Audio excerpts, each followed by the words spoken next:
Hospitals are meant to be places of healing, of second chances. But there are rooms in every hospital where the walls have absorbed more than just the scent of antiseptic. There are places where something lingers, something that does not belong. This is the story of a patient no one remembers, a man admitted under unusual circumstances, whose presence in this hospital was erased. But the nurses remember the whispers. The orderlies recall the nights when the temperature dropped to freezing, and the doctors will not speak of what happened in room 306. The story of patient 136, or as some came to call him, the Whispering Man, was one the hospital tried to erase. Official records claim he was just another patient suffering from extreme psychosis, but the rumors among the staff told a different tale, a tale of voices that didn't belong to him, of knowledge he could never have known, of things that watched from the dark corners of his room. It all started in 1963 at a psychiatric facility on the outskirts of Briarwood, a quiet town with a history of forgotten tragedies. The hospital, St. Vincent's Asylum, had a reputation, one of mysterious deaths, missing patients, and whispers in the hallways long after lights out. Nurses would swear they heard soft conversations in empty rooms, voices speaking in long-dead tongues.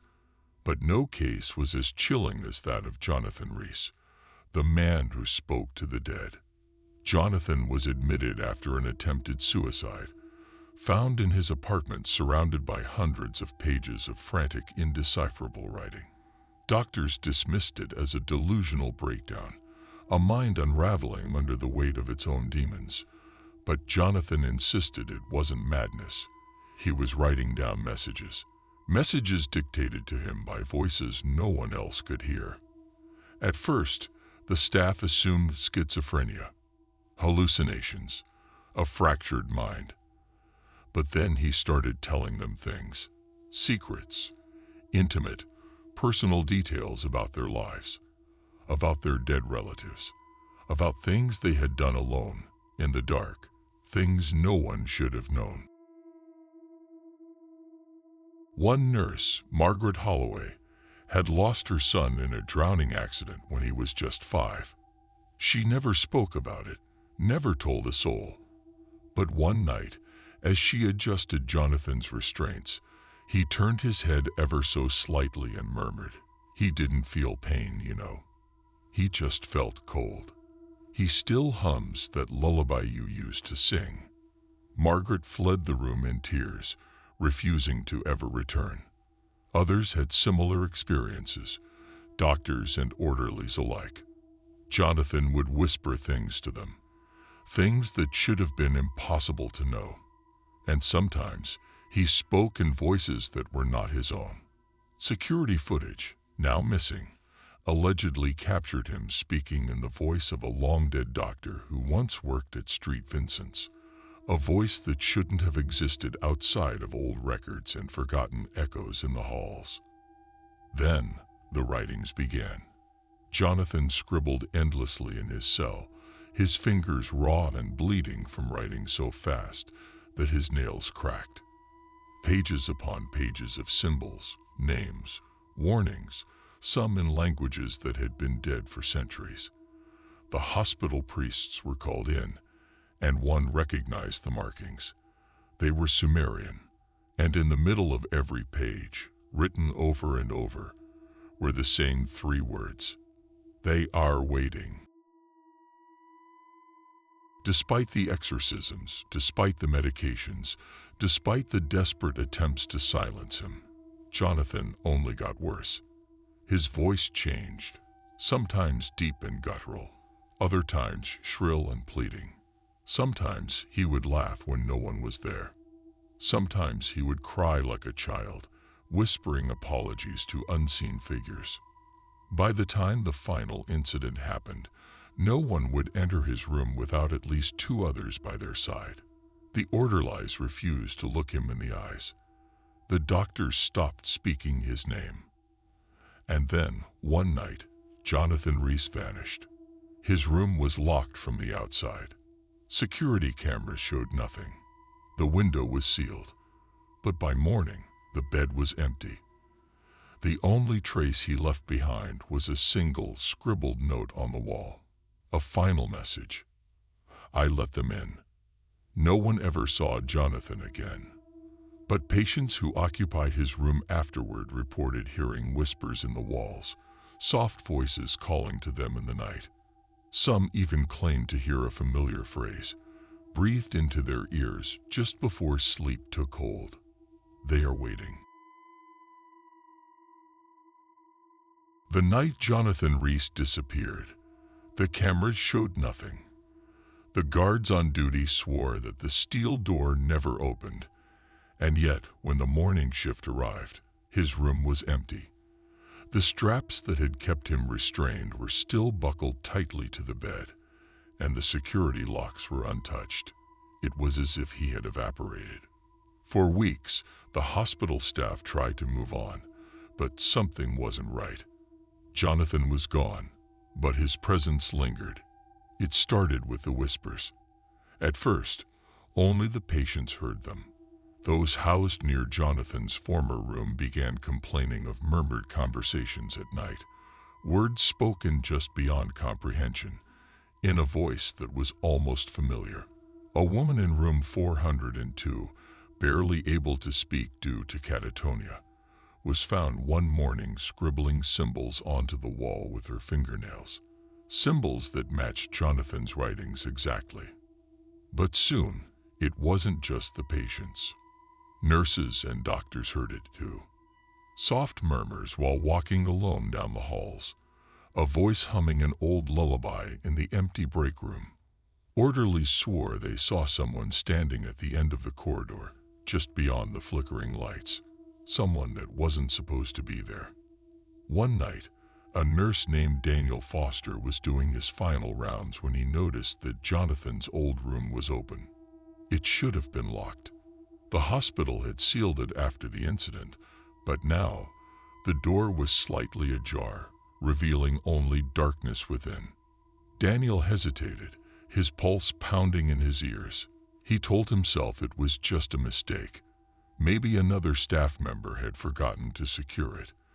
But as he stepped closer, he felt it, a pressure in the air, thick and suffocating, like stepping into a space that no longer belonged to the living. The whispers grew louder.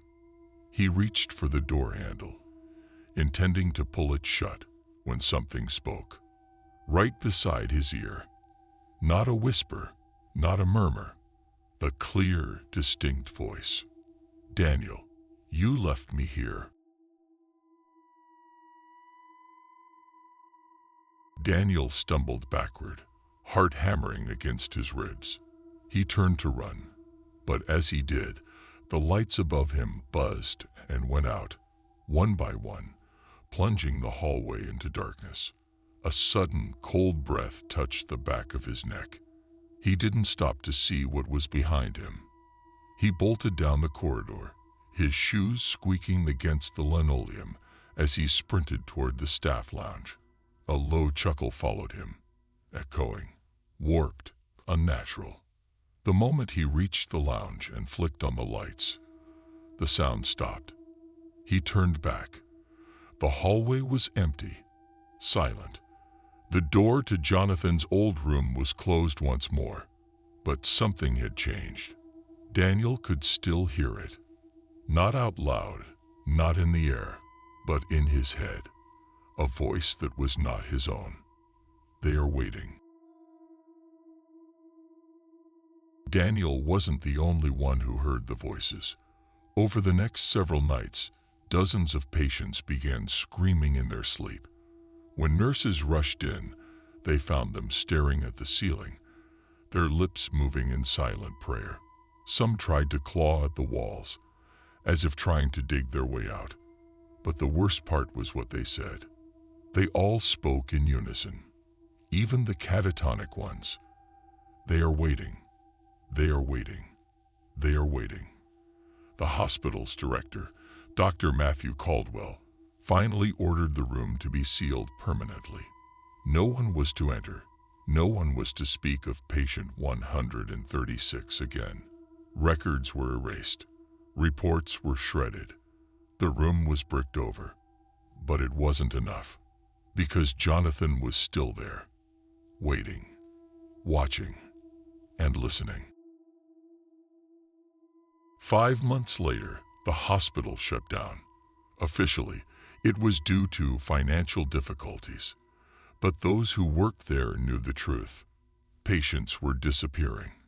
Nurses were found wandering the halls in a trance, muttering in languages they didn't know. Security footage glitched out at strange intervals, showing nothing but static, except for the occasional dark figure standing in the distance, just out of focus. After the last patient was transferred out, the hospital was left to rot. The walls grew damp, mold crept along the floors, and soon it became just another abandoned ruin. But it wasn't empty. Not really. A year after its closure, a group of urban explorers decided to break into the building. They were drawn in by rumors, the stories of strange voices, ghostly figures, and the bricked-up room that no one was supposed to enter. One of them was a man named Eric Lawson. The moment Eric stepped inside, he felt it. The air was wrong, thick, heavy, like walking through water. The temperature had dropped 10 degrees, and the only sound was the distant drip of leaking pipes. Still, they pressed on. They found abandoned hospital beds, rusted wheelchairs, patient records strewn across the floor. But the real horror was waiting on the 4th floor, Jonathan's floor. When they arrived, the bricked-up doorway looked different. There were cracks, hairline fractures running along the mortar, like something had shifted within. The bricks bulged outward in places, as if they were no longer strong enough to hold back what was inside. Eric felt his stomach turn. That was when they heard it. A knock. Soft, deliberate, from inside the wall. One of the explorers, a woman named Tasha, laughed nervously. "It's gotta be an echo," she said. Then the knocking came again. Louder, faster. The sound reverberated through the hallway, shaking dust loose from the ceiling. And then, from the other side of the bricks, a voice. Muffled, distant, but clear. "Help me." The group froze. Eric stepped closer, pressing his ear to the cold bricks. A scraping sound whispered against the stone. Something moving. Something shifting. A whisper slid into his mind, just beneath the surface of thought. "Eric, you left me here." His breath caught. "How do you know my name?" Silence. Then, a single brick fell loose, landing at his feet. Eric stumbled back, his pulse thundering in his ears. His friends yelled for him to run, but he couldn't. Because now, something was moving inside the walls. Not a person, not something human. The wall itself breathed. A slow, wheezing inhale, a ragged, rattling exhale. The cracks spread, the bricks shuddered, and then the entire wall collapsed inward. For a single, heart-stopping moment, there was only pure darkness beyond the rubble. A void, an emptiness that should not exist. Then, from within the blackness, a hand shot out. Eric screamed. The group bolted, sprinting back the way they came. Their footsteps echoed in the empty halls, chased by the sound of something crawling behind them. Too fast, too eager. The front doors loomed ahead. Eric slammed his shoulder against them, bursting into the night. Only then did they dare to look back. The hospital stood silent. The bricked-up doorway was sealed again, as if it had never been touched. But something was wrong. Eric was missing. The search for Eric Lawson lasted 2 months. His friends gave conflicting reports. Some claimed he had disappeared inside the hospital. Others swore they saw him running out, only to vanish the moment he stepped beyond the gates. No body was ever found. But sometimes, when people walk past the ruins of the hospital, they hear his voice. Soft, desperate, begging. "Please, I'm still in here." And at night, if you dare to look up at the broken windows, you might see a figure standing there, watching, waiting, and listening.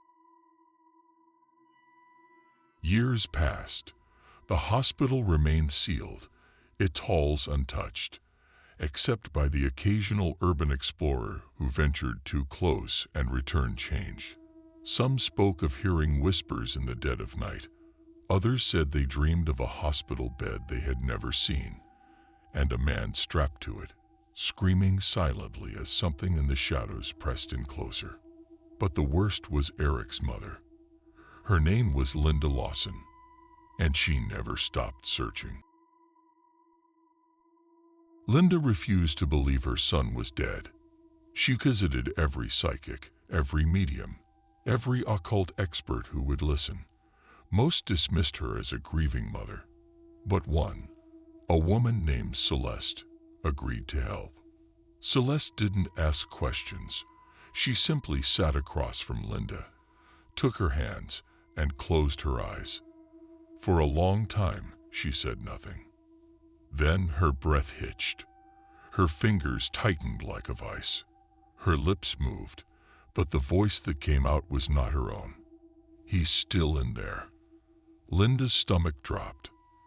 The air in the room grew colder. The voice that spoke through Celeste, it was Eric. Faint, distant. "Mom, don't listen to them. Don't believe them. I'm not dead. I'm..." His words cut off. Celeste's eyes flew open, filled with terror. She gasped, yanking her hands away. "He's not alone." Linda leaned forward. "What do you mean?" Celeste shook her head violently. They know I'm listening." The room went deathly silent. Then, a loud knock at the door. 3 sharp raps. Slow, deliberate. Linda and Celeste froze. Neither of them moved. Neither of them breathed. Then, from the other side of the door, a voice. "Linda." Celeste was the first to move. She grabbed a bundle of dried herbs from her table, struck a match, and let the flame consume the leaves. A thick, acrid smoke filled the room. The knocking stopped, but outside, something lingered. Linda could feel it. Watching, listening, waiting. Celeste turned to her, voice low, shaking. "That wasn't your son." Linda's stomach lurched. But the voice, Celeste cut her off. "They use voices. They use memories. They use whatever they need to bring you closer." Linda shook her head. "Then where is he?" Celeste's expression darkened. "If you really want to find out," she said, voice barely above a whisper, "you have to go back." The hospital was eventually torn down. No grand ceremony, no official statements. Just a few bulldozers rolling in one morning, their engines roaring as they tore apart the walls that had held so many secrets. The city built a parking lot in its place, but even now, decades later, strange things still happen there. People who park in the lot sometimes hear knocking. Others swear they see a figure standing beneath the single remaining streetlight, its face obscured by the dark. And on rare occasions, someone will hear a voice, faint, distant, begging, "Please, don't leave me here." But perhaps the most chilling thing of all is what happened to Linda. She vanished. One night, she drove to where the hospital once stood. left her car parked by the curb, and never came back. The police found her vehicle still running, her phone and purse untouched. The only clue, a single piece of paper left on the dashboard. Written in shaky, uneven handwriting, it read, "I finally found him." So, was it all real? Was Eric truly trapped in something beyond death? Or had Linda, driven mad by grief, lost herself in a delusion? Maybe we'll never know. But if you ever find yourself alone, and you hear a voice whispering your name, don't answer. Because it might not be the one you love. It might not be human at all. Sleep well, if you can. If you dare to uncover the darkest nightmares, subscribe to Somnium Horrors, where sleep is a distant memory and the shadows are never empty.